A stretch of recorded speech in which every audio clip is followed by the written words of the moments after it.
हो सकता है। तो कॉन्सेप्ट क्लैरिटी का मतलब क्या होता है, हर एक जो टॉपिक होता है उसका मीनिंग, अगर वो मीनिंग आप अच्छे से समझोगे तो आपको ये सब्जेक्ट भी अच्छे से समझेगा, और एग्जाम में अगर आपको टर्न एंड ट्विस्ट करके कोई स्टेटमेंट भी आएगा तो भी उसका करेक्ट आंसर आप सिलेक्ट कर पाओगे। तो यहाँ पे मैं टोटल 4 वीडियोस बनाने वाला हूँ। हर एक मॉड्यूल के लिए एक अलग अलग वीडियो होगा जिसके अंदर आपको हर एक टॉपिक का मीनिंग जो है वो समझाया जाएगा। तो पहला मॉड्यूल है ह्यूमन रिसोर्स मैनेजमेंट। ना यहाँ पे पहले ह्यूमन रिसोर्स मैनेजमेंट जो है ये कैसे इवॉल्व हुआ या कैसे ये कॉन्सेप्ट आया उसके बारे में पहले हम लोग जानते हैं, फिर ह्यूमन रिसोर्स मैनेजमेंट क्या होता है वो हम लोग देखते हैं। ना ह्यूमन रिसोर्स मैनेजमेंट जो है इसको सबसे पहले पर्सनल मैनेजमेंट बोला जाता था। पर्सनल का मतलब ये होता है एम्प्लॉयज, लेकिन पर्सनल मैनेजमेंट के अंदर एम्प्लॉयज के डेवलपमेंट के लिए या एम्प्लॉयज के ट्रेनिंग के ऊपर या एम्प्लॉयज के सेटिस्फेक्शन के ऊपर ज्यादा एम्फोसिस नहीं किया जाता था। एम्प्लॉयज को एज अ मशीन ट्रीट किया जाता था। एम्प्लॉयज को एम्प्लॉयर सैलरी पे कर रहा है तो उसकी वजह से उसके पास से काम करवा के लेना, इतना ही वहां पे एम्प्लॉयज का रोल हुआ करता था। लेकिन उस समय में कुछ ऐसे साइकोलॉजिस्ट थे या कुछ ऐसे रिसर्चर्स थे जिन्होंने पर्सनल मैनेजमेंट के अंदर काफी ज्यादा काम किया, जिन्होंने एम्प्लॉयज की रिक्वायरमेंट जो है वो स्टडी की और एम्प्लॉयज को कैसे हम लोग हैप्पी रख सकते हैं ताकि वो एफिशिएंटली काम कर सके और जिसकी वजह से ऑर्गेनाइजेशन का ग्रोथ हो और प्रॉफिटेबिलिटी बढ़े, उसके ऊपर उन्होंने काफी ज्यादा रिसर्च किया, काफी ज्यादा स्टडी की। और धीरे धीरे एम्प्लॉयज जो है उनके कंडीशन में काफी ज्यादा सुधार आने लग गया, और जो भी एम्प्लॉयर है उन्होंने एम्प्लॉयज के नीड के ऊपर ध्यान देना शुरू कर दिया, एम्प्लॉयज को अलग अलग बेनिफिट्स ऑफर करना शुरू कर दिया। और एम्प्लॉयर को यहाँ पे रियलाइज हो गया कि एम्प्लॉय जो है वो ऑर्गेनाइजेशन का काफी इंपॉर्टेंट पार्ट होता है। तो यहाँ पे आप लोगों को एक चीज याद रखना है कि ह्यूमन रिसोर्स मैनेजमेंट को पहले पर्सनल मैनेजमेंट बोला जाता था, और यहाँ पे ह्यूमन रिसोर्स मैनेजमेंट के अंदर अल्टन मायो, ये ऑस्ट्रेलियन साइकोलॉजिस्ट है, इन्होंने काफी ज्यादा एक्सपेरिमेंट्स किए, काफी ज्यादा स्टडी किए, और उन्होंने एम्प्लॉयज की जो कंडीशन है उसको इंप्रूव करने में काफी ज्यादा काम किया। और इसकी वजह से एल्टन मायो जो है इनको father of human resource management बोला जाता है। तो इनकेस अगर आप लोगों को ऑब्जेक्टिव में क्वेश्चन आता है तो आप लोगों को ये क्वेश्चन याद रखना है कि Elton Mayo is known as father of human resource management. ना एल्टन मायो के पहले भी रॉबर्ट ओवेन थे, जो एक कॉटन मिल कंपनी के ओनर थे। उन्होंने पर्सनल मैनेजमेंट के ऊपर काफी ज्यादा स्टडी किया था। एम्प्लॉयज की कंडीशन को इंप्रूव करने के लिए उन्होंने काफी ज्यादा रिसर्च किया, काफी ज्यादा एफर्ट्स किए। उन्होंने क्या किया था, उनके मिल के अंदर जो काम करने वाले वर्कर्स थे उनको काफी अच्छी फैसिलिटीज वगैरह अवेलेबल करके दी, और उससे उनको रियलाइज हुआ कि वर्कर्स को अगर अच्छी वर्किंग कंडीशन अवेलेबल करके देंगे तो उसकी वजह से वर्कर्स की प्रोडक्टिविटी जो होती है वो बढ़ती है। यहाँ पे ये जो रॉबर्ट ओवेन है उन्होंने एक स्लोगन इंट्रोड्यूस किया था। वो स्लोगन ये था कि 8 hours day work, 8 hours recreation, 8 hours sleep. मतलब दिन के जो 24 घंटे होते हैं उसमें से 8 घंटे एम्प्लॉयज काम करेंगे, 8 घंटे रिक्रिएशन, रिक्रिएशन मतलब कि उनकी जो भी हॉबीज होगी या उनको जो भी एंटरटेनमेंट पर्पज के लिए करना है या जो भी पर्सनल चीजें करने वो कर सकते हैं, और 8 आवर जो है उसका उनको स्लीप लेना है। तो ऐसे दिन के 24 घंटे को 3 पार्ट्स में डिवाइड करना है, ऐसा रॉबर्ट ओवेन इन्होंने एक स्लोगन बनाया था। और उसकी वजह से उन्होंने देखा कि वर्कर्स की प्रोडक्टिविटी और एफिशिएंसी जो है वो बढ़ने लग गई। तो रॉबर्ट ओवेन जो है इन्होंने भी पर्सनल मैनेजमेंट के टाइम पे काफी ज्यादा कंट्रीब्यूशन किया था, एम्प्लॉयज की कंडीशन इंप्रूव करने में काफी ज्यादा एफर्ट्स किए थे। इसके लिए रॉबर्ट ओवेन जो है इनको फादर ऑफ पर्सनल मैनेजमेंट बोला जाता है। तो ये कुछ चीजें आप लोगों को यहाँ पे इंट्रोडक्शन में याद रखना है कि ह्यूमन रिसोर्स मैनेजमेंट को पहले पर्सनल मैनेजमेंट बोला जाता था। ह्यूमन रिसोर्स मैनेजमेंट में काफी ज्यादा रिसर्च, काफी ज्यादा स्टडी जो है वो एल्टन मायो इन्होंने किया था, जो ऑस्ट्रेलियन साइकोलॉजिस्ट थे, और उन्होंने वर्कर्स की जो वर्किंग कंडीशन है उसको इंप्रूव करने के लिए काफी ज्यादा एफर्ट्स किया। इसके वजह से उनको father of human resource management बोला जाता है। उसके पहले रॉबर्ट ओवेन थे, जो एक कॉटन मिल कंपनी के ओनर थे, और उन्होंने अपने मिल के अंदर काम करने वाले वर्कर्स को काफी अच्छी वर्किंग फैसिलिटी अवेलेबल करके दी थी, जिसकी वजह से वर्कर्स की एफिशिएंसी बढ़ती है, प्रोडक्टिविटी बढ़ती है, ऐसा उन्होंने फाइंड आउट किया। तो इन्होंने भी काफी ज्यादा कंट्रीब्यूशन जो है वो पर्सनल मैनेजमेंट के टाइम पे किया था, इसकी वजह से इनको फादर ऑफ पर्सनल मैनेजमेंट बोला जाता है। और उन्होंने एक स्लोगन इंट्रोड्यूस किया था, 8 hours day work, 8 hours recreation and 8 hours sleep. तो ये आपको थोड़ा इंट्रोडक्शन यहाँ पे ह्यूमन रिसोर्स मैनेजमेंट का याद रखना है। ना उसके बाद में ह्यूमन रिसोर्स मैनेजमेंट होता क्या है।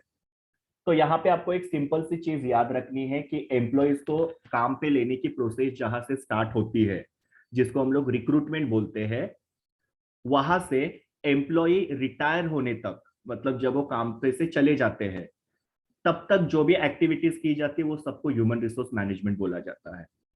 अभी एम्प्लॉयज को जॉब पे लेने से लेके एम्प्लॉयज रिटायर्ड होने तक कौन सी एक्टिविटीज होती है, तो अलग अलग एक्टिविटीज होती है जिसके बारे में मैं आप लोगों को यहाँ पे फंक्शंस ऑफ एचआरएम के अंदर बताऊंगा। नाउ सबसे पहले होता है human resource planning. Human resource planning के बारे में डिटेल में मैं आगे बताने वाला हूं, अभी सिर्फ इतना ही याद रखना। ह्यूमन रिसोर्स प्लानिंग के अंदर ऑर्गेनाइजेशन क्या करती है कि हर एक डिपार्टमेंट के अंदर required number of employees available है कि नहीं वो फाइंड आउट करती है। जैसे कि प्रोडक्शन डिपार्टमेंट में 5 एम्प्लॉयज की जरूरत है, तो 5 एम्प्लॉयज अवेलेबल है कि नहीं वो ऑर्गेनाइजेशन देखती है। अगर सपोज 5 एम्प्लॉयज अवेलेबल नहीं है, उससे कम एम्प्लॉयज अवेलेबल है, तो कंपनी क्या करेगी, नए एम्प्लॉयज की रिक्रूटमेंट करेगी। और अगर सपोज 5 के जगह पे 6 एम्प्लॉयज अवेलेबल है, तो एक एम्प्लॉय को क्या करना पड़ेगा, जॉब से निकालना पड़ेगा या दूसरे डिपार्टमेंट में शिफ्ट करना पड़ेगा। और अगर 5 के जगह पे 5 एम्प्लॉयज अवेलेबल है, तो कुछ एक्शन लेने की जरूरत नहीं है। फिर कंपनी देखेंगे अकाउंट्स डिपार्टमेंट में जितने चाहिए उतने एम्प्लॉयज है कि नहीं, फिर फाइनेंस डिपार्टमेंट में जितने चाहिए उतने एम्प्लॉयज है कि नहीं। तो ऐसे हर एक डिपार्टमेंट में चाहिए उतने एम्प्लॉयज अवेलेबल है कि नहीं, उसको ह्यूमन रिसोर्स प्लानिंग बोलते हैं। यहाँ पे ह्यूमन रिसोर्स का प्लानिंग किया जाता है कि ऑर्गेनाइजेशन में हमको जितने एम्प्लॉयज चाहिए उतने हैं कि नहीं। उसके बाद में कंपनी क्या करती है, रिक्रूटमेंट एंड सिलेक्शन करती है। नाउ रिक्रूटमेंट का मतलब क्या होता है, जहां पे कंपनी न्यूज़पेपर के अंदर या कंपनी के वेबसाइट के ऊपर या आजकल सोशल मीडिया के ऊपर कंपनी एडवर्टीजमेंट देती है कि हम लोग को ये पर्टिकुलर जॉब के लिए एम्प्लॉयज की जरूरत है, और उसका क्वालिफिकेशन, उसकी क्वालिटी सब वो एडवर्टीजमेंट के अंदर मेंशन किया रहता है। तो एक तरीके से यहाँ पे कंपनी क्या कर रही है, कैंडिडेट को ढूंढ रही है अपने यहाँ पे जो वेकेंट पोजीशन है उसको भरने के लिए, और वो एडवर्टीजमेंट को देख के एम्प्लॉयज यहाँ पे जॉब के लिए अप्लाई करते हैं, उसको रिक्रूटमेंट बोलते हैं। तो देखो आपने सबसे पहले ह्यूमन रिसोर्स प्लानिंग किया, ह्यूमन रिसोर्स प्लानिंग से आपको पता चला कि कौन से डिपार्टमेंट में एम्प्लॉयज का शॉर्टेज है। उसके हिसाब से कंपनी ने यहाँ पे क्या किया, एडवर्टीजमेंट दिया, और एडवर्टीजमेंट को देख के जो भी इंटरेस्टेड कैंडिडेट्स है उन्होंने कंपनी के अंदर जॉब के लिए अप्लाई किया। कैंडिडेट्स ने जॉब के लिए अप्लाई करने के बाद में कंपनी उनका इंटरव्यू कंडक्ट करती है, फिर उनके टेस्ट वगैरह कंडक्ट किए जाते हैं, फेस टू फेस इंटरव्यू होता है, उनको जॉब ऑफर किया जाता है। ये सब प्रक्रिया को यहाँ पे सिलेक्शन बोला जाता है। सो रिक्रूटमेंट का मतलब क्या होता है, जहां पे कंपनी कैंडिडेट को सर्च करती है, मतलब कंपनी यहाँ पे एडवर्टीजमेंट देती है और कैंडिडेट को सर्च करती है और उनको जॉब के लिए अप्लाई करने के लिए मोटिवेट करती है। फिर उन्होंने जॉब के लिए अप्लाई करने के बाद में कंपनी उनका टेस्ट कंडक्ट करती है, इंटरव्यू कंडक्ट करती है और बेस्ट कैंडिडेट को सिलेक्ट करती है, that is called as selection. So there is a difference between recruitment and selection. काफी बार रिक्रूटमेंट और सिलेक्शन को कंफ्यूज किया जाता है, दोनों भी चीज जो है उसको एक समझा जाता है। पर रिक्रूटमेंट में कंपनी सिर्फ एडवर्टीजमेंट करती है और एप्लीकेशंस को इनवाइट करती है, और सिलेक्शन में वो एम्प्लॉयज का टेस्ट और इंटरव्यू कंडक्ट करके उनको जॉब पे सिलेक्ट किया जाता है। सिलेक्शन होने के बाद में एम्प्लॉय को राइट डिपार्टमेंट में प्लेस किया जाता है। जैसे कि अगर उसका अकाउंट का नॉलेज अच्छा है तो उसको अकाउंट्स डिपार्टमेंट में प्लेस करेंगे, उसका कम्युनिकेशन स्किल अच्छा है तो उसको सेल्स डिपार्टमेंट में प्लेस करेंगे, उसका अगर मशीनरी का नॉलेज अच्छा है तो उसको प्रोडक्शन डिपार्टमेंट में प्लेस करेंगे। तो ऐसे कैंडिडेट के अंदर जैसा क्वालिटी होगा, जैसा क्वालिफिकेशन होगा, जैसा नॉलेज और स्किल होंगे, उस हिसाब से राइट डिपार्टमेंट में एम्प्लॉय को यहाँ पे प्लेस किया जाता है। तो प्लेसमेंट का मतलब क्या होता है, placing right employ in the right department. अभी यहाँ पे एम्प्लॉयज को राइट डिपार्टमेंट में प्लेस करने के बाद में कंपनी क्या करती है, उनको ट्रेनिंग और डेवलपमेंट देती है। नाउ ट्रेनिंग मतलब क्या, जैसे कि आपको पता है कि कैंडिडेट जब कंपनी में ज्वाइन करते हैं तो उनको कंपनी के बारे में पता नहीं होता है, तो कंपनी उनको अलग अलग टाइप की ट्रेनिंग देती है। जैसे इंडक्शन ट्रेनिंग होता है, जहाँ पे कंपनी एम्प्लॉय जो है नया है उसको कंपनी के बारे में समझाती है, कंपनी की पॉलिसीज क्या है, कंपनी में किस तरीके से काम चलता है, वो सब चीजों को इंट्रोड्यूस कराया जाता है, कंपनी के रूल्स एंड रेगुलेशन जो होते हैं वो बताए जाते हैं। फिर बाद में जॉब स्पेसिफिक ट्रेनिंग जो होती है वो एम्प्लॉय को दी जाती है। जैसे कि अकाउंट डिपार्टमेंट का कैंडिडेट है तो उसको अकाउंट डिपार्टमेंट में किस तरीके से काम होता है उसको ट्रेनिंग दिया जाता है। टैली सॉफ्टवेयर या दूसरा कोई सॉफ्टवेयर होगा तो उसको कैसे ऑपरेट करना है, कैसे फाइल्स वगैरह मेंटेन करके रखनी है, कैसे रिकॉर्ड मेंटेन करके रखना है, वो सब उनको ट्रेन किया जाता है। तो बेसिकली ट्रेनिंग के अंदर क्या किया जाता है, एम्प्लॉय का नॉलेज, स्किल, एटीट्यूड और बिहेवियर जो होता है वो इंप्रूव किया जाता है या एनहांस किया जाता है। तो यहाँ पे एम्प्लॉय को जॉब पे प्लेस करने के बाद में कंपनी सबसे पहले उनको ट्रेनिंग देती है, बिकॉज ट्रेनिंग नहीं देंगे तो उसकी वजह से फिर क्या होगा, एम्प्लॉय के पास से काफी सारे मिस्टेक होंगे, उनकी प्रोडक्टिविटी नहीं बढ़ पाएगी, वो काम को सीख नहीं पाएंगे। तो इसके लिए ट्रेनिंग देना बहुत जरूरी होता है। Then after compensation. No, compensation का मतलब क्या होता है, एम्प्लॉय जब काम करते हैं तो कंपनी ने उनको कॉम्पेंसेशन भी पे करना चाहिए। कॉम्पेंसेशन का मतलब क्या होता है, काम करने के लिए जो रिवॉर्ड पे किया जाता है, जैसे उनको सैलरी पे करना चाहिए, बोनस पे करना चाहिए, इंसेंटिव्स वगैरह दूसरे अगर अवेलेबल होंगे तो वो पे करने चाहिए, बिकॉज अल्टीमेटली एम्प्लॉय जब काम करते हैं तो वो उनके अपने काम के लिए रिवॉर्ड चाहते हैं। तो कॉम्पेंसेशन में यहाँ पे एम्प्लॉयज को प्रॉपर रिवॉर्ड पे किया जाता है, और प्रॉपर रिवॉर्ड अगर एम्प्लॉयज को पे करेंगे तो वो होल हार्टेडली काम करेंगे। कुछ कंपनीज यहाँ पे एम्प्लॉयज को नॉन मॉनिटरी कॉम्पेंसेशन भी पे करती है, जैसे कि एम्प्लॉय ने अच्छा काम किया तो उनको सर्टिफिकेट देना, अवार्ड देना, या उनको लंच के लिए, डिनर के लिए होस्ट करना। तो ऐसे भी कॉम्पेंसेशन यहाँ पे किए जाते हैं। पर बेसिकली यहाँ पे कॉम्पेंसेशन में हम लोग क्या याद रखेंगे कि एम्प्लॉयज को सैलरी, बोनस, इंसेंटिव ये सब डिसाइड करना। तो जैसे ही एम्प्लॉय का ट्रेनिंग खत्म हो जाएगा या जैसे उसको जॉब पे लिया जाएगा तभी उनको बताया जाएगा कि आपको इतना सैलरी मिलेगा करके, या इतने इंसेंटिव, इतना बोनस आपको मिलेगा। फिर एम्प्लॉय वेलफेयर के अंदर एम्प्लॉयज को कुछ वेलफेयर फैसिलिटीज अवेलेबल करके दी जाती है। एम्प्लॉय वेलफेयर मतलब एम्प्लॉयज के भलाई के लिए या एम्प्लॉयज के कल्याण के लिए जो भी फैसिलिटीज उनको अवेलेबल करके दी जाती है, जैसे कैंटीन फैसिलिटी उनको अवेलेबल करके देना, रिक्रिएशन मतलब जैसे कि कोई स्पोर्ट्स ग्राउंड वगैरह उनके लिए अवेलेबल करके देना, योगा सेशंस वगैरह उनके लिए अरेंज करना, या ऑफिस के अंदर एक टीवी वगैरह होना ताकि कभी कभार अगर उनको मैचेस वगैरह देखने तो मैचेस वगैरह देख सकते हैं। फिर बाद में एक रेस्ट रूम अवेलेबल करके देना, क्योंकि एम्प्लॉयज कंटिन्यूअसली काम करके कभी कभी थक जाते हैं या उनकी तबीयत ठीक नहीं होगी तो they can rest. Transport facility उनको अवेलेबल करके देना, इंश्योरेंस फैसिलिटी, क्रेश फैसिलिटी का मतलब क्या होता है, जो भी फीमेल वर्कर्स होते हैं उनके बेबीज को संभालने के लिए यहाँ पे फैसिलिटीज अवेलेबल करके दी जाती है। मतलब वो फीमेल जो अपना काम करेगी और बच्चों को संभालने के लिए एक आया रखी जाती है। तो ये सारे एम्प्लॉय वेलफेयर फैसिलिटीज होती है, ये भी एचआरएम के अंदर आता है। देन परफॉर्मेंस अप्रेजल का मतलब क्या होता है, एम्प्लॉयज का परफॉर्मेंस जो होता है वो चेक किया जाता है। अप्रेजल मतलब क्या होता है, इवेल्युएशन। यहाँ पे हर एक एम्प्लॉय का परफॉर्मेंस जो होता है वो चेक किया जाता है। अब ये एम्प्लॉयज का परफॉर्मेंस क्यों चेक किया जाता है, ताकि एम्प्लॉय के अंदर क्या क्या स्ट्रेंथ है और क्या क्या वीकनेसेस है वो फाइंड आउट करने के लिए। जैसे कि उसका काम का स्पीड बहुत अच्छा है तो उसका स्ट्रेंथ हो गया, लेकिन वो एम्प्लॉय का बिहेवियर जो है प्रॉपर नहीं है तो उसमें क्या हो गया, वो उसका वीकनेस है। तो ऐसे कंपनी यहाँ पे उनका परफॉर्मेंस इवेल्युएट करके, अप्रेस करके उनके अंदर क्या क्या स्ट्रेंथ है और क्या क्या वीकनेस है वो फाइंड आउट करती है। अगर एम्प्लॉय का परफॉर्मेंस अच्छा होगा तो उसको इंक्रीमेंट मिलेगा, प्रमोशन मिलेगा। अगर एम्प्लॉय का परफॉर्मेंस इतना अच्छा नहीं है तो उनको फिर वार्निंग दी जा सकती है, उनको ट्रेनिंग दी जा सकती है ताकि वो इंप्रूव करे जहां जहां उनका वीकनेस है। सो कंपनी यहाँ पे एम्प्लॉयज का परफॉर्मेंस अप्रेजल करती है। देन प्रमोशन दिया जाता है ना। प्रमोशन के बारे में ऑलरेडी मैंने आपको बोला कि परफॉर्मेंस अगर एम्प्लॉय का अच्छा होगा तो उनको प्रमोशन दिए जाते हैं। प्रमोशन का मतलब क्या, उनको हायर लेवल पे पोस्ट किया जाता है जहां पे उनका पोजीशन भी बढ़ता है और उनका पे मतलब सैलरी भी बढ़ता है।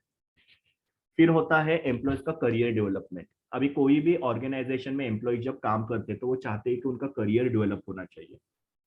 करियर डेवलपमेंट मतलब क्या होता है कि वो एक लेवल से दूसरे लेवल पे, जैसे मैंने प्रमोशन में आपको बताया कि एम्प्लॉय जो है वो जहां पे जॉब पे लगे थे उसी पोजीशन पे हमेशा नहीं रहे, उससे वो आगे बढ़े। जैसे कि अगर सपोज जूनियर अकाउंटेंट के तौर पे लगे थे तो सीनियर अकाउंटेंट, फिर असिस्टेंट अकाउंट मैनेजर, फिर अकाउंट मैनेजर, ऐसे उनका करियर ग्रो होना चाहिए। तो कंपनी ने उनको अलग अलग अपॉर्चुनिटीज देनी चाहिए, अलग अलग प्रोजेक्ट्स देने चाहिए, चैलेंजिंग काम देना चाहिए, ट्रेनिंग देना चाहिए, ताकि एम्प्लॉयज का करियर जो है वो ऑर्गेनाइजेशन में डेवलप हो जाए।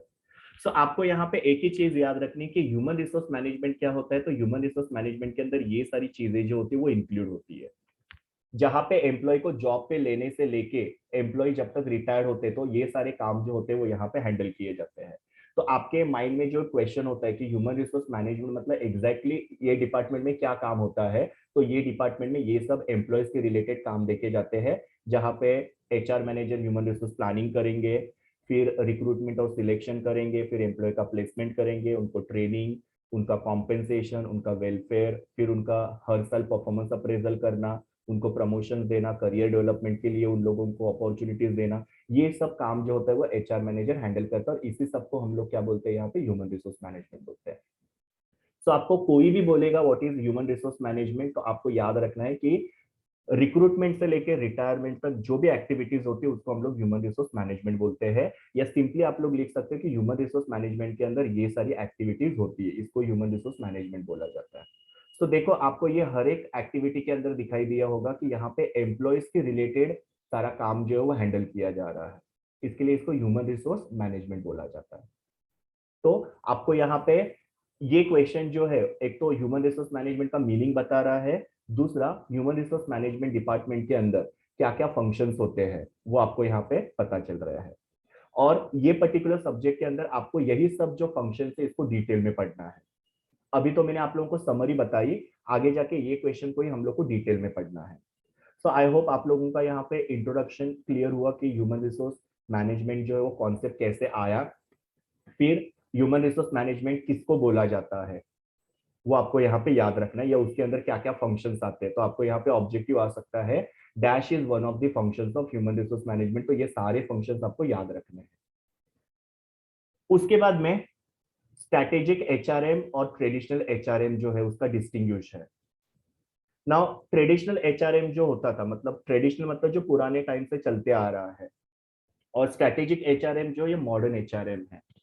नाउ स्ट्रैटेजिक एचआरएम के अंदर क्या होता है, देखो सबसे पहले मैं उसके बारे में आपको बताता हूँ कि यहाँ पे कंपनी की स्ट्रैटेजी क्या है। स्ट्रैटेजी मतलब क्या, कंपनी का प्लान क्या है, उसके हिसाब से ह्यूमन रिसोर्स मैनेजमेंट किया जाता है। जैसे कि कंपनी मर्जर करने वाली है, या कंपनी अमालगमेशन करने वाली है, या कंपनी अपने बिजनेस को एक्सपांड करने वाली है, अपने बिजनेस को एक लेवल से दूसरे लेवल पे, जैसे कि पहले बिजनेस को सिर्फ इंडिया में ही किया जाता था, अभी कंपनी अपने बिजनेस को अब्रॉड में भी लेके जा रही है। तो ये कंपनी की स्ट्रैटेजीज है, जैसे मर्जर करना, एक्विजिशन करना, या फिर बिजनेस को एक्सपांड करना, ये कंपनी की स्ट्रैटेजीज है। ये स्ट्रैटेजी को ध्यान में रख के उसके हिसाब से ह्यूमन रिसोर्स मैनेजमेंट किया जाता है। जैसे कि हमको हमारे बिजनेस को एक्सपांड करना है, तो बिजनेस एक्सपांड करने के लिए हम लोग को कैसे ह्यूमन रिसोर्सेज की जरूरत लगेगी, तो उस हिसाब से कंपनी यहाँ पे ह्यूमन रिसोर्स प्लानिंग करेगी, रिक्रूटमेंट, सिलेक्शन, प्लेसमेंट, ये सब करेगी। सो कंपनी के स्ट्रैटेजी को ध्यान में रख के जो ह्यूमन रिसोर्स मैनेजमेंट किया जाता है उसको स्ट्रैटेजिक एचआरएम बोला जाता है। और ये समय की जरूरत भी है, क्योंकि हर एक कंपनी की स्ट्रैटेजी को मैच करने वाला एचआरएम होना चाहिए। अगर स्ट्रैटेजी को मैच करने वाला एचआरएम नहीं होगा तो ऑब्वियसली कंपनी की स्ट्रैटेजी कभी भी सक्सेसफुल नहीं होगी, और उसके वजह से फिर क्या होगा कि कंपनी की प्रॉफिटेबिलिटी और परफॉर्मेंस जो है वो डाउनफॉल होना शुरू हो जाएगा। तो इसके लिए कंपनी अगर मर्जर करना चाहती है तो मर्जर को ध्यान में रख के उसके हिसाब से ह्यूमन रिसोर्स मैनेजमेंट करना जरूरी है। कंपनी अगर नया प्रोडक्ट मार्केट में लाना चाहती है तो उसके हिसाब से एम्प्लॉयज को ट्रेनिंग देना बहुत जरूरी है, ताकि कंपनी अपने वो नए प्रोडक्ट को सक्सेसफुली मार्केट में लॉन्च करके अपना सेल जो है वो प्रोडक्ट का बढ़ा सकती है। तो स्ट्रैटेजिक एचआरएम मीन्स कंपनी की स्ट्रैटेजी को ध्यान में रख के उस हिसाब से एचआरएम करना। ट्रेडिशनल एचआरएम में ऐसा कुछ नहीं होता है, वहां पे सिंपली एम्प्लॉयज को जॉब पे लिया जाता है, उनसे काम कराया जाता है और उसके लिए उनको पे किया जाता है। उनको ज्यादा ट्रेनिंग के ऊपर एम्फोसिस नहीं किया जाता है, बेसिक ट्रेनिंग सिर्फ उनको दिया जाता है। और यहाँ पे ऐसे माना जाता है कि एम्प्लॉयज को ट्रेनिंग की भी जरूरत नहीं होती है, काम करने के साथ साथ वो सीख जाएंगे।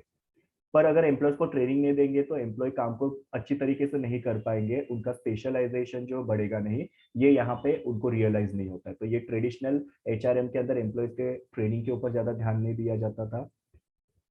एम्प्लॉयज को ज्यादा कोई कॉम्पेंसेशन वगैरह पे नहीं किए जाते थे, बेसिक सैलरी और बोनस ऐसी चीजें पे की जाती थी। वही अगर स्ट्रैटेजिक एचआरएम हम लोग देखेंगे तो वहां पे एम्प्लॉय को salary, bonus, incentive, profit sharing मतलब कंपनी का जो प्रॉफिट होता है उसमें भी कुछ हिस्सा दिया जाता है।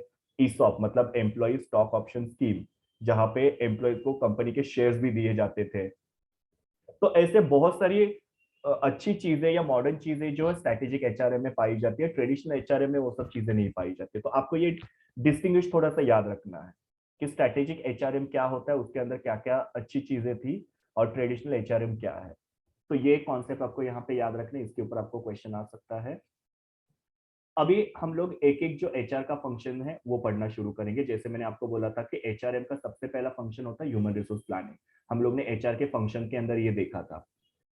एचआरपी का मीनिंग आपको यहाँ पे याद रखना है। एचआरपी क्या होता है, तो यहाँ पे ऑर्गेनाइजेशन फाइंड आउट करती है कि ऑर्गेनाइजेशन में कितने एम्प्लॉयज की रिक्वायरमेंट है और कितने एम्प्लॉयज अवेलेबल है, और उसके हिसाब से ऑर्गेनाइजेशन यहाँ पे एक्शन लेती है। जैसे मैंने आपको बोला प्रोडक्शन डिपार्टमेंट में 5 एम्प्लॉयज की जरूरत है। अगर 5 के 5 एम्प्लॉयज होंगे तो कोई एक्शन लेने की जरूरत नहीं है, लेकिन अगर सपोज 5 के जगह पे 6 एम्प्लॉयज अवेलेबल है, तो ऑब्वियसली एक्स्ट्रा एम्प्लॉय होने की वजह से वो एक्स्ट्रा एम्प्लॉय को क्या क्या दिया जाएगा, जॉब से निकाला जाएगा। और अगर सपोज 5 के जगह पे 4 एम्प्लॉयज अवेलेबल है तो एक का शॉर्टेज है, तो नए एम्प्लॉय को यहाँ पे रिक्रूट करना पड़ेगा।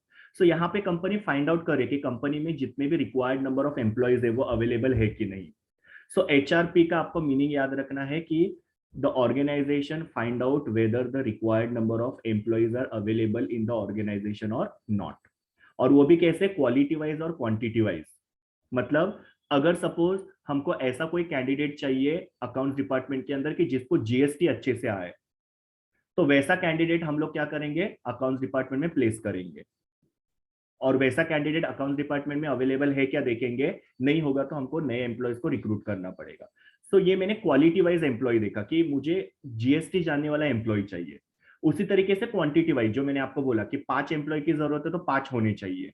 सो यहाँ पे ऑर्गेनाइजेशन ये देखती है कि कंपनी के अंदर क्वालिटी वाइज और क्वांटिटी वाइज जितने भी एम्प्लॉयज की जरूरत है उतने एम्प्लॉयज अवेलेबल है कि नहीं। Okay, so find out whether the required number of employees are available in terms of quality and quantity in the organization or not is called as HRP। या फिर आप लोग बोल सकते हो HRP में organization find out how many employees are required and how many employees are available and accordingly the action is taken is called as HRP। now HRP में आपको ये डायग्राम को अच्छे से याद रखना है, काफी इजी डायग्राम है ये।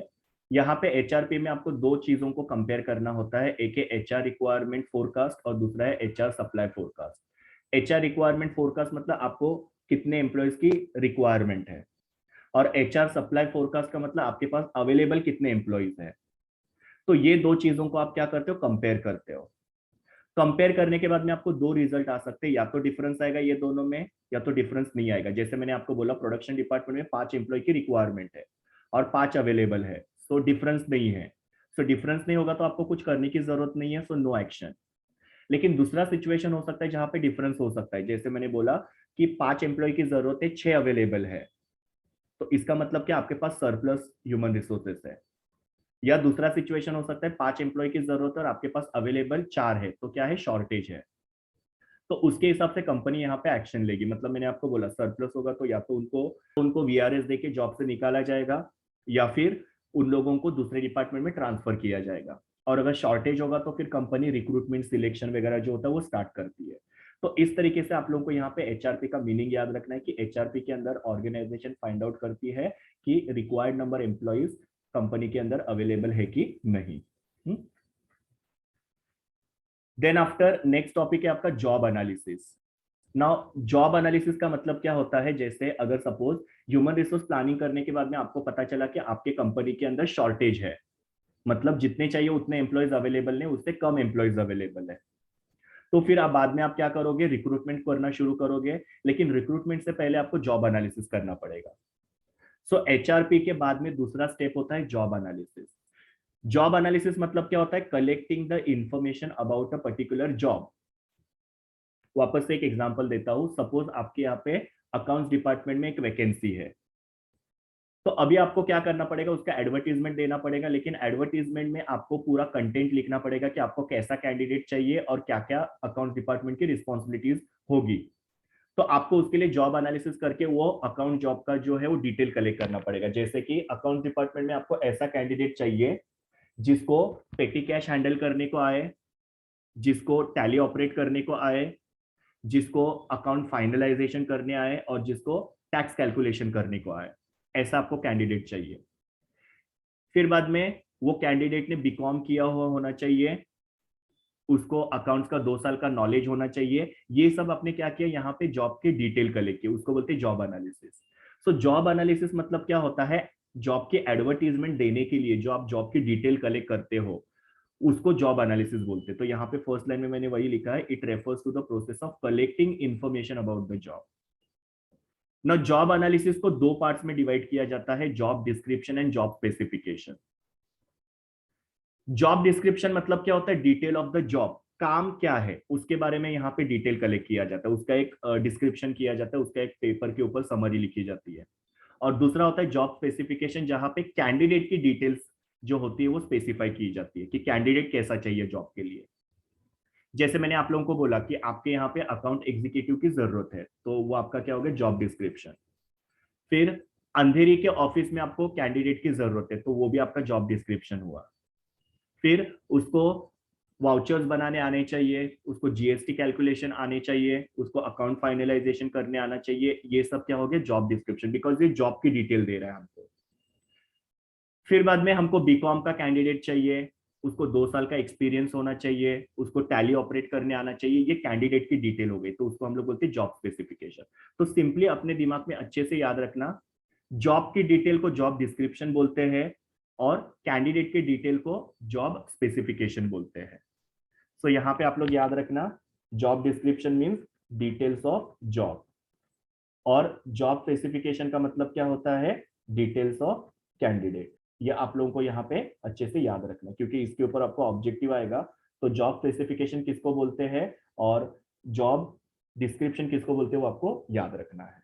तो जॉब एनालिसिस मतलब जॉब के इंफॉर्मेशन को कलेक्ट करना, मतलब कंपनी के अंदर जो भी वैकेंट पोजीशन होती है वो जॉब की इंफॉर्मेशन कलेक्ट की जाती है। वो इंफॉर्मेशन को 2 पार्ट्स में डिवाइड की जाती है, जॉब डिस्क्रिप्शन मतलब डिटेल ऑफ जॉब, और जॉब स्पेसिफिकेशन मतलब डिटेल ऑफ कैंडिडेट, कि कैंडिडेट कैसा चाहिए। तो उसको हम लोग बोलते हैं जॉब एनालिसिस। तो देखो, पहला काम हुआ एचआरपी, एचआरपी के बाद में हुआ जॉब एनालिसिस। उसके बाद में नेक्स्ट आता है आपका रिक्रूटमेंट। लेकिन रिक्रूटमेंट के पहले मैं आप लोगों को जॉब डिजाइन के बारे में थोड़ा बताने वाला, बिकॉज इसके ऊपर भी आपको ऑब्जेक्टिव आ सकते हैं। जॉब डिजाइन का मतलब क्या होता है, जॉब का स्ट्रक्चर डिसाइड करना। अभी जॉब डिजाइन के अलग अलग टेक्निक्स आपको मैं बताता हूं, तो आपको थोड़ा सा आइडिया आएगा कि जॉब डिजाइन क्या होता है करके। ना यहाँ पे पहला टेक्निक होता है जॉब सिंप्लीफिकेशन। जॉब सिंप्लीफिकेशन का मतलब क्या होता है कि जो भी जॉब होता है उसको स्मॉल पार्ट्स में डिवाइड किया जाता है, और हर एक पार्ट जो है वो अलग अलग एम्प्लॉयज के बीच में डिवाइड किया जाता है। जैसे कि सपोज हम लोग को एक क्लॉथ मैन्युफैक्चरिंग करना है, मतलब कपड़ा बनाना है। तो कपड़ा बनाने के लिए हम लोग को क्या क्या लगता है, तो हम लोग को वीविंग करना पड़ता है, ब्लीचिंग करना पड़ता है, स्टिचिंग करना पड़ता है। तो ये सब काम इन्वॉल्व होते हैं। तो मैंने क्या किया, वो क्लॉथ मैन्युफैक्चरिंग के काम को 3 हिस्सों में डिवाइड किया, वीविंग, ब्लीचिंग, स्टिचिंग। और हर एक काम मैंने क्या किया, अलग अलग एम्प्लॉय को बांट के दिया। वीविंग एक एम्प्लॉय को दिया, स्टिचिंग एक एम्प्लॉय को दिया, और ब्लीचिंग एक एम्प्लॉय को दिया। जैसे आप लोगों को हेनरी फ्योल के 14 प्रिंसिपल में फर्स्ट प्रिंसिपल पता होगा, डिवीजन ऑफ वर्क। तो जॉब सिंप्लीफिकेशन में आप क्या करते हो, काम को डिवाइड करके एम्प्लॉयज के बीच में अलोकेट करते हो, that is called a job simplification. यहाँ पे क्या होता है, एक एम्प्लॉय एक ही काम को हैंडल करता है, और उसकी वजह से वो काम के अंदर वो स्पेशलाइज हो जाता है। लेकिन यहाँ पे दूसरा भी हो सकता है कि सेम काम बार बार करने की वजह से एम्प्लॉय जो है थोड़े से मोनोटोनस हो जाते हैं, बोर हो जाते हैं, बिकॉज कुछ नया उनको करने के लिए नहीं मिल रहा है। तो उसके वजह से यहाँ पे कुछ डिसएडवांटेजेस भी जॉब सिंप्लीफिकेशन के होते हैं। तो जॉब सिंप्लीफिकेशन मतलब क्या होता है, पूरे जॉब को स्मॉल पार्ट्स में डिवाइड करके हर एक पार्ट जो वो अलग अलग एम्प्लॉयज को अलोकेट करना, और हर एक एम्प्लॉय जो है वो एक ही पर्टिकुलर जॉब को हैंडल करता है, जिसकी वजह से वो उसके अंदर स्पेशलाइज्ड होता है, वो उसका एडवांटेज हो गया। लेकिन एक ही काम करने की वजह से यहाँ पे एम्प्लॉय मोनोटोनस हो सकते हैं, और उनको फ्रस्ट्रेशन हो सकता है, बिकॉज वो सेम टू सेम काम जो है बार बार कर रहे हैं। यहाँ पे मैं दूसरा एग्जांपल आपको देता हूँ होटल का। अगर सपोज कोई एक होटल है, तो होटल में भी आप लोग देखते हो काम को डिवाइड किया जाता है। एक वेटर का काम करता है, एक गेस्ट सर्विसिंग का काम करता है, एक क्लीनिंग का काम करता है। तो ऐसे कामों को यहाँ पे डिवाइड किया जा रहा है, that is called a job simplification. फिर दूसरा टेक्निक आता है जॉब रोटेशन। और जॉब रोटेशन मतलब आपको पता है, रोटेशन मतलब क्या होता है, ट्रांसफर करना। एम्प्लॉय को एक जॉब से दूसरे जॉब में, या एक ब्रांच में से दूसरे ब्रांच में शिफ्ट किया जाता है या ट्रांसफर किया जाता है, उसको बोलते हैं जॉब रोटेशन। यहाँ पे एम्प्लॉय अलग अलग काम हैंडल करते हैं। बैंक में आपने देखा होगा कि एक बंदा है जो पहले कैशियर का काम करेगा, फिर कुछ दिनों के बाद में उसको लोन डिपार्टमेंट में शिफ्ट करेंगे, फिर कुछ दिनों के बाद में उनको क्रेडिट कार्ड डिपार्टमेंट में शिफ्ट करेंगे, उसके बाद में उसको और किसी डिपार्टमेंट में शिफ्ट करेंगे। तो यहाँ पे क्या आ रहा है, वो एम्प्लॉय को एक जॉब से दूसरे जॉब पे शिफ्ट किया जा रहा है। ऐसा क्यों किया जाता है, ताकि एम्प्लॉय जो है वो हर एक काम को सीखे, उनको हर एक काम जो उसका नॉलेज मिले।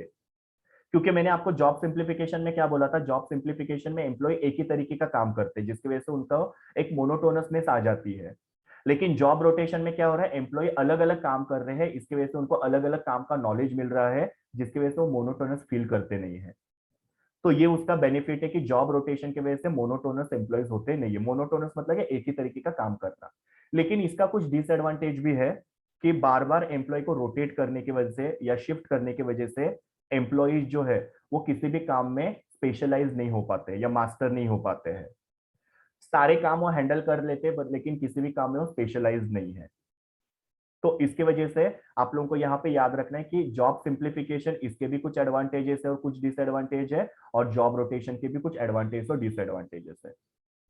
एक और यहाँ पे जॉब रोटेशन का बेनिफिट ये हो सकता है कि ऑर्गेनाइजेशन में हर एक एम्प्लॉय को हर एक काम आता है। तो सपोज किसी दिन अगर कैशियर जॉब पे नहीं आता है तो किसी दूसरे एम्प्लॉय को एज अ कैशियर हम लोग वहां पे बिठा सकते हैं। तो उसके वजह से क्या होगा, कंपनी का कोई भी काम जो है वो अटकेगा नहीं। तो जॉब रोटेशन का वो फायदा होता है। लेकिन मैंने आपको जॉब रोटेशन का डिसएडवांटेज भी बताया कि जॉब रोटेशन की वजह से एम्प्लॉय किसी भी काम में मास्टर नहीं हो पाते, स्पेशलाइज नहीं हो पाते। तो ये दो टेक्निक मैंने आपको बताई। तीसरा है जॉब एनलार्जमेंट। ना जॉब एनलार्ज करना, एनलार्ज का मतलब क्या होता है, बढ़ाना। यहाँ पे एम्प्लॉय को एडिशनल टास्क दिया जाता है, एडिशनल काम दिया जाता है। मतलब जैसे कि सपोज एक रिसेप्शनिस्ट है, वो रिसेप्शनिस्ट को हर दिन सिर्फ एक ही काम करना होता है, एक तो आए हुए फोन कॉल को अटेंड करना, या अगर बॉस ने किसी को कॉल करने के लिए बोला है तो उनको कॉल कनेक्ट करके देना बॉस को, या जो भी गेस्ट आते हैं उन लोगों के इंक्वायरी करना, उनको बॉस के साथ मीटिंग कराना, ये सारा काम जो होता है वो रिसेप्शनिस्ट को करने को दिया है। अभी यहाँ पे बॉस ने क्या किया, रिसेप्शनिस्ट को एडिशनल काम दे दिया कि अभी आपको क्या करना है, ये आपका रूटीन का जो काम है उसके साथ साथ जो भी कंपनी के क्रेडिटर्स है उनको कॉल करके वो कब तक पेमेंट करेंगे वो फॉलो अप करना है। तो देखो यहाँ पे रिसेप्शनिस्ट को बॉस ने क्या किया, एडिशनल काम दिया, लेकिन वो काम कैसा है, एक ही लेवल का है, कुछ बड़े लेवल का काम नहीं दिया, सेम लेवल का काम यहाँ पे दिया। इसके लिए इसको हॉरिजॉन्टल एक्सपांशन बोलते हैं। ये वर्ड अच्छे से याद रखना, हॉरिजॉन्टली मतलब क्या होता है, सेम लेवल का। तो जब एम्प्लॉयज को एडिशनल काम दिया जाता है लेकिन वो काम जो है वो उसके रूटीन काम के सेम लेवल का है, तो उसको जॉब एनलार्जमेंट बोला जाता है। यहाँ पे हॉरिजॉन्टल एक्सपांशन होता है जॉब का। इसका दूसरा पार्ट है जॉब एनरिचमेंट। ना जॉब एनरिचमेंट का मतलब क्या होता है, यहाँ पे एम्प्लॉय को हायर लेवल का काम दिया जाता है। मतलब यहाँ पे भी क्या होता है, उसको थोड़ा सा एक्स्ट्रा काम दिया जाता है लेकिन वो हायर लेवल का होता है। और उसकी वजह से फिर क्या होता है कि एम्प्लॉय थोड़े चैलेंजिंग काम को हैंडल करते हैं, वो नए नए काम को, हायर लेवल के काम को सीखते हैं, जिसकी वजह से उनको प्रमोशन की अपॉर्चुनिटीज मिल सकती है। सो जॉब एनरिचमेंट को हम लोग क्या बोल सकते हैं यहाँ पे, vertical expansion of the job. So job enlargement के अंदर भी आपको एडिशनल काम दिया था लेकिन वो सेम लेवल का था। जॉब एनरिचमेंट में भी आपको एडिशनल लेवल का काम दिया जाता है लेकिन वो कैसा होता है, आपका हायर लेवल का काम होता है। और उसके बाद में फिर लास्ट वाला होता है जॉब फ्लेक्सिबिलिटी। जॉब फ्लेक्सिबिलिटी मतलब क्या, एम्प्लॉयज किसी भी काम को अपने हिसाब से हैंडल कर सकते हैं। यहाँ पे ऑर्गेनाइजेशन के रूल्स एंड रेगुलेशन या ऑर्गेनाइजेशन आपको डिक्टेट नहीं करेगी कि इसको आपको कैसे कंप्लीट करना है। एम्प्लॉय विल डिसाइड कि वो काम को उनको कैसे कंप्लीट करना है। ऑर्गेनाइजेशन सिर्फ अपने रिजल्ट से मतलब रखती है। जैसे एक टीचर है, तो टीचर को प्रिंसिपल क्या कर सकते हैं, फ्लेक्सिबिलिटी दे सकते हैं कि ये जो सिलेबस है आपको इतने ड्यूरेशन में कंप्लीट करना है और बच्चों को अच्छे से समझ में आना चाहिए। फिर टीचर उसको लेक्चर मेथड से पढ़ाए, केस स्टडी के थ्रू पढ़ाए, प्रेजेंटेशन के थ्रू पढ़ाए, वो टीचर का कंसर्न होगा। फ्लेक्सिबिलिटी का मतलब क्या होता है, employees can manage the work as they want, only thing is they should be able to complete the work successfully. तो इस तरीके से ये अलग अलग मैंने आपको जॉब डिजाइन के टेक्निक्स बताए। पहला मैंने आपको जॉब सिंप्लीफिकेशन बताया, दूसरा मैंने आपको जॉब रोटेशन बोला जो एक दूसरे के अपोजिट है। जॉब सिंप्लीफिकेशन में आप सेम तरीके का काम करते हो, जॉब रोटेशन में आपको अलग अलग तरीके के काम दिए जाते हैं। फिर जॉब एनलार्जमेंट और जॉब एनरिचमेंट जो एक दूसरे के अपोजिट है। जॉब एनरिचमेंट में आपको एडिशनल काम दिया जाता है लेकिन वो सेम लेवल का होता है। जॉब एनरिचमेंट में आपको हायर लेवल का काम दिया जाता है। फिर बाद में जॉब फ्लेक्सिबिलिटी में यहाँ पे एम्प्लॉय को पूरी तरीके से जॉब में फ्लेक्सिबिलिटी दी जाती है, उनको जिस तरीके से काम को हैंडल करना है वो कर सकते हैं। यहाँ पे ऑर्गेनाइजेशन अपने रिजल्ट से मतलब रखती है, काम को सक्सेसफुली कंप्लीट करने से मतलब रखती है। बाकी कैसे वो काम को कंप्लीट करना है वो एम्प्लॉय डिसाइड करते हैं। सो यहाँ पे एक चीज में कंफ्यूज मत होना, ये जॉब डिजाइन के टेक्निक्स है। तो जॉब एनालिसिस और जॉब डिजाइन, इसमें कंफ्यूज मत होना। जॉब एनालिसिस का मतलब क्या होता है, जॉब के डिटेल कलेक्ट करना। वापस से उसके अंदर job description of job specification, इसमें आपको कंफ्यूज नहीं होना है। जॉब डिस्क्रिप्शन मतलब डिटेल ऑफ द जॉब, जो जॉब एनालिसिस का एक पार्ट है। और जॉब स्पेसिफिकेशन मतलब डिटेल ऑफ कैंडिडेट, जो जॉब एनालिसिस का दूसरा पार्ट है। और जॉब डिजाइन जो है अलग कॉन्सेप्ट है, जिसमें अलग अलग जॉब डिजाइन के टेक्निक्स मैंने आपको बताई, जिसके ऊपर ऑब्जेक्टिव आ सकता है। नेक्स्ट टॉपिक है रिक्रूटमेंट। अभी आपने जॉब एनालिसिस किया था, जॉब एनालिसिस के बाद में होता है जॉब रिक्रूटमेंट। रिक्रूटमेंट मतलब मैंने आपको एचआरएम के फंक्शन के अंदर ऑलरेडी बताया कि यहाँ पे आप क्या करते हो, you are searching for the candidate and stimulating them to apply for the job. Searching for candidate का मतलब क्या होता है, यहाँ पे ऑर्गेनाइजेशन राइट कैंडिडेट को सर्च करती है। अभी कैसे सर्च करती है ऑर्गेनाइजेशन, तो न्यूज़पेपर में एडवर्टीजमेंट देना, वेबसाइट के ऊपर एडवर्टीजमेंट देना, या आजकल सोशल मीडिया के ऊपर एडवर्टीजमेंट दी जाती है। तो एडवर्टीजमेंट के थ्रू कंपनी क्या करती है, कैंडिडेट को सर्च करती है, और एडवर्टीजमेंट को देख के कैंडिडेट जॉब को अप्लाई करने के लिए मोटिवेट होती है। जैसे कि हर वेनसडे को आप टाइम्स ऑफ इंडिया में या इंडियन एक्सप्रेस न्यूज़पेपर होता है, उसके अंदर देखोगे कि काफी सारे जॉब की वैकेंसीज की एडवर्टीजमेंट आती है, और उसको देख के फिर जो भी ग्रेजुएट्स रहेंगे या जो भी जॉब करना चाहते हैं वो लोग क्या करते हैं, वहां पे अप्लाई करते हैं। तो रिक्रूटमेंट एक प्रोसेस है where the organisation is searching for the candidate and stimulating them to apply for the job. यहाँ पे रिक्रूटमेंट के अलग अलग सोर्सेस होते हैं, ये सोर्सेस आपको याद रखने हैं। कुछ इंटरनल सोर्सेस होते हैं, कुछ एक्सटर्नल सोर्सेस होते हैं। मतलब कभी कभी कंपनी क्या करती है, इंटरनल कैंडिडेट को ही सर्च करती है। इंटरनल मतलब जो कंपनी के अंदर के है, कंपनी बाहर के लोगों को यहाँ पे जॉब पे नहीं लेती है, अपने इंटरनल कैंडिडेट को ही मौका देती है, उनको ही रिक्रूट करती है। और एक्सटर्नल मतलब जहां पे कंपनी इंटरनल लोगों को नहीं रिक्रूट करती, एक्सटर्नल लोगों को रिक्रूट किया जाता है। जैसे कि सपोज पर्टिकुलर कंपनी के अंदर अकाउंट मैनेजर की पोजीशन जो है वो खाली हो गई है, मतलब वो अकाउंट मैनेजर जो था वो रिटायर्ड हो गया है। अभी कंपनी के पास दो ऑप्शन है, कंपनी या तो इंटरनल किसी कैंडिडेट को वहां पे पोस्ट कर सकती है, या एक्सटर्नल किसी कैंडिडेट को लाके उसको वहां पे पोस्ट किया जा सकता है। जैसे कि जो असिस्टेंट मैनेजर था उसको ही वहां पे कंपनी क्या कर सकती है, मैनेजर के पोजीशन पे प्रमोट कर सकती है। या दूसरे किसी डिपार्टमेंट का एम्प्लॉय होगा जिसको यहाँ पे अकाउंट मैनेजर के पोस्ट के लिए इंटरेस्ट है, तो वो भी वहां पे अप्लाई कर सकते हैं, या उसको भी कंपनी वहां पे रिक्रूट कर सकती है। लेकिन काफी बार कंपनी को ऐसे लगता है कि इंटरनल कैंडिडेट जो है वो इतने कैपेबल नहीं है, या इंटरनली जैसा अकाउंट मैनेजर के पोस्ट के लिए एम्प्लॉय चाहिए वैसा अवेलेबल नहीं, तो फिर कंपनी क्या करेगी, एक्सटर्नल कैंडिडेट को सिलेक्ट करेगी। इंटरनल सोर्सेज का अपना कुछ एडवांटेज डिसएडवांटेज और एक्सटर्नल सोर्सेज का अपना कुछ एडवांटेज डिसएडवांटेज है। इंटरनल सोर्स का फायदा ये होता है कि इंटरनल सोर्सिंग की वजह से एम्प्लॉय जो होते हैं मोटिवेट होते हैं, बिकॉज उनको यहाँ पे क्या हो रहा है, करियर डेवलपमेंट का एक मौका मिल रहा है। जैसे कि मैंने आपको एचआरएम के फंक्शन के अंदर बताया था, करियर डेवलपमेंट ये इंपॉर्टेंट फंक्शन होता है एचआरएम का, जहाँ पे ऑर्गेनाइजेशन एम्प्लॉय को करियर डेवलप करने की अपॉर्चुनिटीज देती है। तो यहाँ पे इंटरनल रिक्रूटमेंट से कंपनी क्या कर रही है, एम्प्लॉय को करियर डेवलप करने का अपॉर्चुनिटी देता है, स्पेशली हायर लेवल की जॉब ऑफर करके। प्लस इंटरनल कैंडिडेट को अगर आप रिक्रूट करोगे तो उसकी वजह से एम्प्लॉय जो होते हैं मोटिवेट होते हैं और वो लोग होल हार्टेडली काम करते हैं। और यहाँ पे कंपनी को इंटरनल कैंडिडेट होने की वजह से ज्यादा उनका जो ओरिएंटेशन होता है, उनको सब जो काम समझाने का होता है या कंपनी के पॉलिसीज के बारे में समझाना होता है, वो इतना ज्यादा एफर्ट्स नहीं करना पड़ता है। इन शॉर्ट उनको कम ट्रेनिंग प्रोवाइड करनी पड़ेगी। लेकिन इसके कुछ डिसएडवांटेजेस भी होते हैं कि काफी बार क्या होता है, इंटरनल कैंडिडेट को अगर रिक्रूट करेंगे तो इंटरनल कैंडिडेट के अंदर उतना कैलिबर, उतना नॉलेज या उतने स्किल्स नहीं होते हैं जो कंपनी को बाहर के कैंडिडेट से मिल सकते हैं, क्योंकि बाहर बहुत सारे कैंडिडेट्स अवेलेबल होंगे, उसमें से कंपनी अच्छे कैंडिडेट को सिलेक्ट कर सकती है। सो ये इंटरनल सोर्सिंग का कुछ एडवांटेज और डिसएडवांटेज है। उसी तरीके से एक्सटर्नल सोर्सिंग के कुछ एडवांटेज और डिसएडवांटेज होते हैं। एक्सटर्नली अगर आप कैंडिडेट को सोर्स करते हो या रिक्रूट करते हो तो उसकी वजह से क्या होगा, आपको बेस्ट कैंडिडेट मिलने के चांसेस हो सकते हैं। लेकिन उसका डिसएडवांटेज ये हो सकता है कि एक्सटर्नल कैंडिडेट होता है तो उसको एक्सटेंसिव ट्रेनिंग देना पड़ेगा, उसको कंपनी के पॉलिसीज के बारे में समझाना पड़ेगा। प्लस एक्सटर्नल सोर्सिंग करने की वजह से इंटरनल कैंडिडेट जो है वो नाराज हो सकते हैं, डिमोटिवेट हो सकते हैं, फिर वो लोग अच्छे से काम नहीं करेंगे, वो लोग जॉब छोड़ के जा सकते हैं बिकॉज ये कंपनी में उनको करियर ग्रोथ नहीं दिख रहा है। तो दोनों का अपना कुछ ना कुछ एडवांटेज और डिसएडवांटेज है।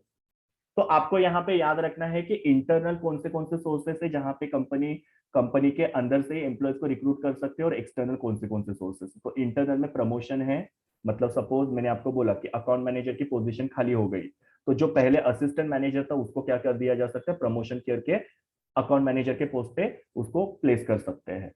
ट्रांसफर, एक डिपार्टमेंट में दूसरे डिपार्टमेंट में एम्प्लॉयज को ट्रांसफर किया जा सकता है, वो भी इंटरनल सोर्स है। इंटरनल एड मतलब कंपनी अपने नोटिस बोर्ड के ऊपर एड लगा सकते हैं कि अपने यहाँ पे इस पर्टिकुलर डिपार्टमेंट में ये पोजीशन जो है उसके लिए वैकेंसी अवेलेबल है, तो जो भी इंटरेस्टेड रहेंगे वो लोग अपना रेज्यूमे भेज सकते हैं। तो वो इंटरनल एड मतलब कंपनी के नोटिस बोर्ड के ऊपर ही एड लगाया जाता है। रिटायर्ड मैनेजर, काफी बार क्या होता है कि आपको जैसा कैंडिडेट चाहिए वैसा नहीं मिलता है, तो आप क्या करते हो, जो रिटायर्ड कैंडिडेट है उसको ही बुलाते हो और उनको ही आप रिक्वेस्ट करते हैं कि कुछ साल आप काम करो जब तक नया कैंडिडेट मिलता नहीं है। रिकॉल फ्रॉम लॉन्ग लीव, जैसे कि सपोज कोई एक एम्प्लॉय 1 साल के लिए लीव पे गया है, तो उसको आप क्या बोलते हो कि आप कुछ दिनों के लिए आ जाओ, काम करो और फिर बाद में आप वापस से लीव पे चले जा सकते हो। एक्सटेंशन ऑफ सर्विस, जो भी कैंडिडेट रिटायर्ड होने वाले हैं, सपोज 1 साल में 2 साल में वो रिटायर्ड होने वाले हैं, तो उनको एक्सटेंशन दिया जाता है कि आप और एक्स्ट्रा रिटायरमेंट के बाद 1-2 साल काम करो करके कंटिन्यूएशन में। कैटलॉग, कंपनी के अंदर एम्प्लॉयज का पूरा कैटलॉग होता है जिसके अंदर एम्प्लॉयज का सारा डिटेल होता है, उसमें से कंपनी क्या कर सकते हैं, उनको जो कैंडिडेट अच्छा लगता है उसको सिलेक्ट कर सकती है। आजकल तो सॉफ्टवेयर अवेलेबल होते हैं, सॉफ्टवेयर से भी कौन से कैंडिडेट का क्या क्वालिफिकेशन है, क्या स्किल है, क्या अचीवमेंट है वो पता चलते हैं, उसमें से कंपनी क्या कर सकती है, कैंडिडेट को पोजीशन के लिए हायर कर सकती है। और रिकमेंडेशन बाय सीनियर, कोई एक पर्टिकुलर सीनियर है जो बता सकता है कि ये पर्टिकुलर कैंडिडेट को आप ये जॉब के लिए प्लेस करो। तो ये सब इंटरनल सोर्सेस हो गए। एक्सटर्नल में मैनेजमेंट कंसल्टेंट्स, बहुत सारे कंसल्टेंट्स होते हैं जिसके पास से ऑर्गेनाइजेशन क्या कर सकती है, एम्प्लॉयज को रिक्रूट कर सकती है। एडवर्टीजमेंट, जैसे मैंने आपको बोला न्यूज़पेपर में, वेबसाइट्स के ऊपर कंपनी एडवर्टीजमेंट कर सकती है, वो भी एक्सटर्नल सोर्सिंग का एक तरीका है। कैंपस रिक्रूटमेंट मतलब क्या होता है कि कंपनी कॉलेजेस में जाती है और लास्ट ईयर के स्टूडेंट जो होते हैं उसको रिक्रूट करती है। तो कॉलेजेस से जो एम्प्लॉयज को रिक्रूट किया जाता है उसको कैंपस रिक्रूटमेंट बोलते हैं। तो ये एक्सटर्नल रिक्रूटमेंट का एक तरीका है, ये याद रखना, ऑब्जेक्टिव में आपको आ सकते हैं ऐसे क्वेश्चन कि dash is one of the external sources of recruitment. फिर रिक्रूटमेंट एट फैक्ट्री गेट, आप लोगों ने देखा होगा कि कोई ऐसे इंडस्ट्रियल इस्टेट होते हैं उसके गेट के ऊपर लिखा रहता है कि गाला नंबर सो एंड सो में एम्प्लॉय की पर्टिकुलर जॉब के लिए जरूरत है करके। तो ऐसे कंपनी ने क्या किया, अपने गेट के ऊपर एड लगाया और जिसको पढ़ के जो भी इंटरेस्टेड लोग रहेंगे वो कंपनी को कॉन्टैक्ट कर सकते हैं। लेबर कॉन्ट्रैक्टर्स, बहुत सारे कॉन्ट्रैक्टर्स होते हैं, जैसे कि सपोज आपको एक पर्टिकुलर काम करने के लिए एम्प्लॉय की जरूरत है, तो आप उनके कॉन्ट्रैक्टर को कॉल करोगे और कॉन्ट्रैक्टर आके आपके यहाँ पे काम करके जाएंगे। वॉक इन इंटरव्यू, ना वॉक इन इंटरव्यू ये कॉन्सेप्ट समझना काफी जरूरी है, बिकॉज बहुत सारे जो जॉब के एडवर्टीजमेंट्स होते हैं उसके अंदर वॉक इन इंटरव्यू लिखा रहता है। वॉक इन इंटरव्यू होता क्या है, यहाँ पे वो लोग क्या करते हैं कि न्यूज़पेपर में जब ऐड देते हैं जॉब के लिए तो वहां पे वो डेट मेंशन करते हैं कि कौन से डेट को इंटरव्यू होगा, और टाइम मेंशन करेंगे कि इतने टाइम में आप कंपनी में आके इंटरव्यू देके जा सकते हो ना। तो जनरली क्या होता है कि एडवर्टीजमेंट होता है, फिर वहां पे लिखा रहता है कि इतने दिनों के अंदर आप अप्लाई करो, फिर जिन्होंने अप्लाई किया उनको इंटरव्यू का लेटर भेजा जाता है, फिर उनको बुलाया जाता है और उनका इंटरव्यू लिया जाता है। लेकिन वॉक इन इंटरव्यू में ऐसा नहीं होता है, दिन भर इंटरव्यूज चलते रहते हैं, आपको कोई लेटर वगैरह नहीं भेजा जाएगा या आपको कुछ अप्लाई नहीं करना है। सिंपली उस दिन पे आपको जो भी आपको टाइम सुटेबल रहेगा उसके हिसाब से आप वहां पे जाओगे और इंटरव्यू देके आ जाओगे। That is called as walk in interview. और ई रिक्रूटमेंट, आजकल सब कुछ इलेक्ट्रॉनिक तरीके से या ऑनलाइन तरीके से हो रहा है, तो यहाँ पे कंपनी सिंपली क्या करती है, अपने वेबसाइट के ऊपर एडवर्टीजमेंट देती है, फिर बाद में ऑनलाइन ही एप्लीकेशन मंगाया जाता है, ऑनलाइन एम्प्लॉय का टेस्ट कंडक्ट किया जाता है, ऑनलाइन ही उनका इंटरव्यू लिया जाता है, और जो कैंडिडेट सिलेक्ट होता है उसको फिर फेस टू फेस इंटरव्यू के लिए बुलाया जाता है। सो इस तरीके से ऑनलाइन जो रिक्रूटमेंट किया जाता है उसको ई रिक्रूटमेंट बोलेंगे। तो ये अलग अलग सोर्सेस होते हैं रिक्रूटमेंट के, आपको याद रखने हैं। फिर उसके एडवांटेज और डिसएडवांटेज मैंने थोड़े आपके साथ डिस्कस किए, वो भी आपको यहाँ पे याद रखना है। नेक्स्ट कॉन्सेप्ट आपका होगा सिलेक्शन। और रिक्रूटमेंट और सिलेक्शन में काफी कंफ्यूजन होता है, मैंने आपको बोला। रिक्रूटमेंट में आपने क्या किया था, आपने एडवर्टीजमेंट दिया था जहां पे आप कैंडिडेट को सर्च करना चाहते हो, और वो एड को देख के कैंडिडेट मोटिवेट होते हैं, एनकरेज होते हैं, स्टिमुलेट होते हैं और कंपनी में अप्लाई करते हैं जॉब के लिए। उन्होंने अप्लाई करने के बाद में कंपनी फिर क्या करती है, उनका इंटरव्यू कंडक्ट करती है। इंटरव्यू के पहले शायद तक कंपनी उनका टेस्ट भी कंडक्ट कर सकती है और फिर बाद में इंटरव्यू कंडक्ट करती है, उस प्रोसेस को सिलेक्शन बोला जाता है। तो सिलेक्शन मतलब क्या होता है कि इंटरव्यू टेस्ट वगैरह कंडक्ट करके बेस्ट कैंडिडेट को कंपनी सिलेक्ट करती है ना। यहाँ पे सिलेक्शन के अंदर कुछ चीजें होती है, वो वर्ड्स के बारे में आप लोगों को थोड़ा सा याद रखना है। एक होता है एप्लीकेशन ब्लैंक या application form. Now application blank या एप्लीकेशन फॉर्म का मतलब क्या होता है, कंपनी आपको एक फॉर्म देती है, वो फॉर्म के अंदर जो भी कंपनी ने डिटेल आपसे पूछा हुआ है वो डिटेल फिलअप करने होते हैं, जैसे आपके पर्सनल डिटेल, आपका educational qualification, work experience, family background, या किसी भी 2 लोगों का आपको रेफरेंस वगैरह वहां पे पूछा रहता है, तो उतने डिटेल आपको लिख के देना है। अभी आप पूछोगे कि एप्लीकेशन ब्लैंक की जरूरत क्यों है, सीवी अवेलेबल है, सीवी के अंदर सारे डिटेल होते हैं। देखो हर एक का सीवी का फॉर्मेट जो होता है वो अलग होता है। किसी का एजुकेशनल क्वालिफिकेशन फर्स्ट पेज पे होगा, तो किसी का सेकंड पेज पे होगा, तो किसी का थर्ड पेज पे होगा। किसी का रेज्यूम या बायोडेटा जो होता है वो एक पेज का होगा, किसी का दो पेज का होगा, किसी का 5, 7 या 10 पेजेस का भी हो सकता है। तो इंटरव्यूअर के लिए थोड़ा सा वो मुश्किल हो जाता है, तो इसके लिए वो लोग क्या करते हैं, कंपनी अपना एक फॉर्मेट देती है, उसके अंदर आपको कंपनी को जो भी डिटेल चाहिए वो फिलअप करनी होती है, और उसके बेसिस पे आपका इंटरव्यू लिया जाता है। सो एप्लीकेशन ब्लैंक जो होता है वो कंपनी का एक फॉर्म होता है, जो आप जब जॉब के लिए अप्लाई करते हो तो कंपनी को इंटरव्यू के टाइम पे फिलअप करके देना पड़ता है, उसके बेसिस पे आपका इंटरव्यू लिया जाता है। फिर रिटर्न टेस्ट में आपको याद रखना है कि एम्प्लॉयज के अलग अलग टेस्ट कंडक्ट की जाती है, intelligence test, aptitude test, personality test, ये सारे एम्प्लॉयमेंट टेस्ट के नाम है, ये नाम याद रखना। आपको आ सकता है dash is one of the test of employment, तो आपको इसमें से कोई भी ऑप्शन होगा तो आपको सिलेक्ट करना है। रेफरेंस चेक का मतलब क्या होता है कि आप जिस कंपनी में जॉब के लिए अप्लाई करते हो तो वो कंपनी आपका रेफरेंस चेक करना चाहती है, मतलब आप कहाँ से आए हो वगैरह। काफी बार क्या होता है कि कैंडिडेट झूठ बोलते हैं, तो कंपनी उसको क्रॉस चेक करना चाहती है कि जो भी कैंडिडेट ने इंटरव्यू के अंदर बोला वो करेक्ट है कि नहीं। तो इसके लिए आपके पास से 2 या 3 पर्सन का कॉन्टेक्ट नंबर लिया जाता है, और आपके इंटरव्यू के बाद में आपको क्रॉस चेक करने के लिए वो फोन वगैरह कर सकते हैं, ईमेल वगैरह कर सकते हैं, और आपकी डिटेल जो उनको चाहिए वो मंगवा सकते हैं। जैसे कि काफी जो हमारे पास के स्टूडेंट्स होते हैं वो लोग क्या करते हैं, जिस कंपनी में अप्लाई करते हैं वो कंपनी क्या पूछती है कि आपको आपके जो टीचर्स होंगे उनका हमको कॉन्टैक्ट नंबर दे दो करके। फिर वो स्टूडेंट के बारे में फोन करके टीचर को पूछा जाता है कि ये पर्टिकुलर स्टूडेंट कैसा है, और उसका रिव्यू लिया जाता है, और उसके बेसिस पे फिर वो कैंडिडेट जो उसको जॉब के लिए सिलेक्ट किया जाता है। तो ये कुछ चीजें यहाँ पे आप लोगों को याद रखने हैं कि सिलेक्शन प्रोसेस के अंदर ये 2 चीजें होती है, जो थोड़े इसके ऊपर क्वेश्चन आने के चांसेस हो सकते हैं। सिलेक्शन के ये सारे स्टेप्स होते हैं। सिलेक्शन में जॉब एनालिसिस किया जाता है, जो ऊपर मैंने आपको बताया। फिर कंपनी एडवर्टीजमेंट देती है, फिर एप्लीकेशन ब्लैंक भरवा के लेती है, रिटर्न टेस्ट कंडक्ट किया जाता है, इंटरव्यू लिया जाता है, रेफरेंस चेक किया जाता है, मेडिकल चेकअप होता है, और कंपनी फिर जॉब ऑफर करती है। और फिर जॉब आपको एक्सेप्ट करना है या रिजेक्ट करना है आपके ऊपर डिपेंड होता है। आपने अगर जॉब को एक्सेप्ट किया तो आपको लेटर ऑफ अपॉइंटमेंट या फाइनल जॉब ऑफर किया जाता है। तो ये सिलेक्शन के अंदर प्रोसेस जो है उसके अंदर स्टेप इन्वॉल्व होते हैं। और लास्ट वाला आपका है ई सिलेक्शन। ई सिलेक्शन मतलब मैंने ऑलरेडी बताया कि ई रिक्रूटमेंट जिसको हम लोग बोल सकते हैं, या इलेक्ट्रॉनिक सिलेक्शन जिसको हम लोग बोल सकते हैं। यहाँ पे सब कुछ ऑनलाइन तरीके से होता है। एडवर्टीजमेंट भी कंपनी ऑनलाइन ही करती है, आपको अप्लाई भी ऑनलाइन करना होता है, फिर बाद में आपका जो टेस्ट होता है वो भी ऑनलाइन होता है, इंटरव्यू भी ऑनलाइन होता है। ये सब क्यों किया जाता है, बिकॉज इसकी वजह से कंपनी और कैंडिडेट दोनों को भी बेनिफिट होता है। ना कंपनी को क्या बेनिफिट होता है, तो कंपनी को वो इंटरव्यू के लिए सारा जो अरेंजमेंट करना पड़ता है, रिफ्रेशमेंट के लिए वगैरह जो अरेंजमेंट करना पड़ता है वो सब नहीं करना पड़ेगा। नहीं तो फिर कंपनी को अगर ऑफलाइन इंटरव्यूज होते हैं तो उसके लिए एक जगह बुक करनी पड़ेगी, फिर एक्सपर्ट लोगों को बुलाना पड़ेगा, फिर उनका रिफ्रेशमेंट वगैरह, कैंडिडेट्स का रिफ्रेशमेंट वगैरह वो सब देखना पड़ेगा। काफी ज्यादा मैन पावर वगैरह वहां पे लगेगी हैंडल करने के लिए। वो सब चीजें यहाँ पे ऑनलाइन रिक्रूटमेंट की वजह से अवॉइड हो सकती है, या ऑनलाइन सिलेक्शन की वजह से अवॉइड हो सकती है। प्लस ऑफलाइन इंटरव्यूज के अंदर कैंडिडेट को भी काफी सारे प्रॉब्लम्स होते हैं, जैसे कि उनको ट्रैवल करना पड़ता है। काफी बार कैंडिडेट जो होते हैं वो आउट ऑफ स्टेट होते हैं, तो उनको वहां से ट्रैवल करके आना पड़ता है। फिर उन लोगों को अपना टाइम, मनी, एनर्जी ये सब वेस्ट करना पड़ता है काफी बार, और फिर बाद में सिलेक्शन नहीं हुआ तो उनको फिर वो बुरा लगता है। तो इसकी वजह से कंपनी क्या करती है, ऑनलाइन ही इंटरव्यूज लेती है, ताकि कैंडिडेट का टाइम भी बचे और कंपनी का जो कॉस्ट है वो भी बच जाए। तो इसके ऊपर अगर आपको कुछ भी क्वेश्चन आता है तो वो भी आपको यहाँ पे याद रखना है।